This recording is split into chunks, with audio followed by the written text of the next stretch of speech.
Why don't you try making a video for, oh, hi. You know what, guys? Intros are hard. How about this? Comment below and we'll pick our favorite one to open the next show with. Guys, you know what time it is. It's time to get educated. Drew Coleman here, principal broker of the Drew Coleman team at Hassan Company Realtors.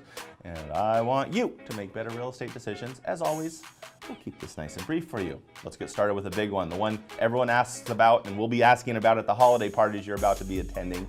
What's the average sales price in the Portland metro area doing? Well, I'm going to give you an answer. It dropped an iota, 0.2%, from $502,661 to $501,753. If you don't want to remember the exacts, 500 grand should do just fine. Year over year prices have gone up a neat little 3.2%, and honestly, with all that's happened in the market, that's a pretty good increase these days. For condos, townhouses, the average went from $360,862 to $344,596.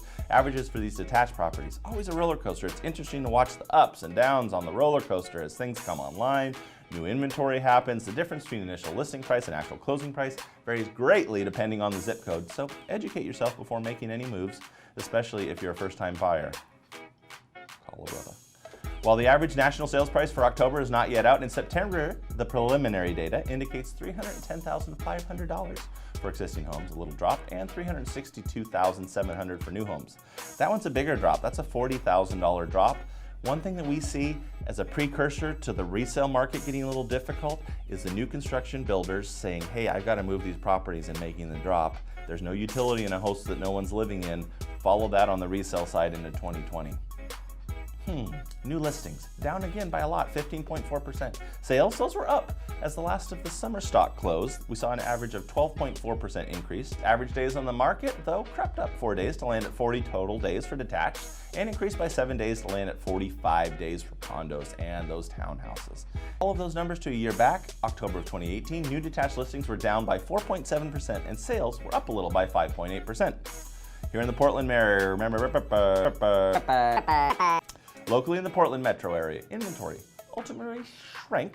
2.3 months of supply is what we're seeing nationally, a lot higher, more than double, 5.5 months of supply. So if you're wondering why prices here are so high, that's it. In your typical American market, there's about twice as much house to go around, limited supply plus high demand equals higher closing costs. Free math for you today. Let's talk active neighborhoods. What is the hottest last month?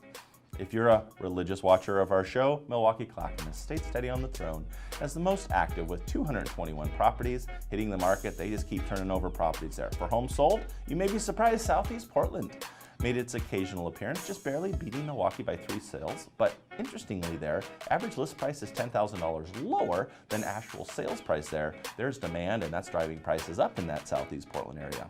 Okay, you know them, you love them, you asked for them, here they are. Bonus stats. After some drama in 2017 and 2018, we're seeing permit activity on track to move upward in 2019 in both single family and the bigger multifamily residential projects. Looking at the number of permits by city in the region shows some interesting trends. Let's look deeper. The city of Portland is building lots of multifamily projects, no duh, but if we adjust for population side, Portland's only on track to build 5.9 units per 1,000 residents. That's not enough to meet the demand that we're seeing in our region, especially as people from California are migrating north all the time. When it comes to single-family construction, the city of Portland looks weak compared to most cities in the region, particularly Hillsborough, Tigard, Wilsonville, and Oregon City. And it's also easy to see Happy Valley dominating in the region, but don't overlook Tigard and Hillsborough, which are building large amounts of housing in both single and multifamily categories. Interesting to see both Oregon City and Wilsonville planning lots of single-family homes with no activity in the multifamily market. Things are also crazy across the river in Clark County in the Vancouver area. Lots more land and lots more building going on up there. That's it for this month. Check back next time. Until then, visit drewcoleman.com if you have any questions whatsoever for our local real estate team. Thanks for watching.